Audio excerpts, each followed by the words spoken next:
પ્રથમ ગ્રાસે મક્ષિકા અને એ બંધ બેસતું આવે છે. મોટી મોટી વાતો કરવાની, સ્માર્ટ સિટી બૂમો પાડવાની.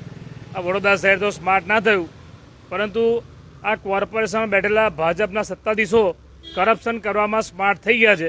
એનો આ જીવતો જાગતો નમૂનો છે. હજુ ગઈકાલે તો અહીંયા પેચવર્ક થયું છે અને રોડ બન્યો છે, અને આજે આ આખી આઈસરનું વાહન અંદર બેસી ગયું છે. તમે જુઓ કે આખું ટાયર જ અંદર બેસી ગયું છે. એટલે અહીંથી જે રાહદારીઓ જાય એમના જીવને પણ જોખમ કહેવાય, કારણ કે આખો રોડ જ અંદર બેસી ગયો છે.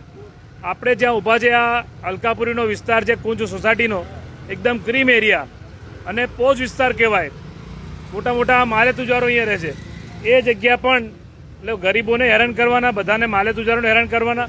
બધા ટેક્સ ભરે છે, ટેક્સની સામે ફેસિલિટી તો આપતા નથી, અને ઉપરથી આમાં જે ભ્રષ્ટાચાર જીવતો જાગતો નમૂનો છે ભ્રષ્ટાચારનો.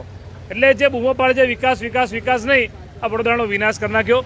ભારતીય જનતા પાર્ટીના સત્તાધીશોને શરમ આવી જોઈએ. અને એટલા માટે હું હંમેશા કહું છું કે વડોદરા મહાનગર સેવા સદનને આ લોકોએ વડોદરા મહાનગર મેવા સદન બનાવ્યું છે, અને આ કોર્પોરેશનની અંદર જે સ્ટેન્ડિંગ કમિટી છે ત્યાં માત્ર 3 જ વસ્તુ થાય છે: મીટિંગ, ઈટિંગ ને ચીટિંગ.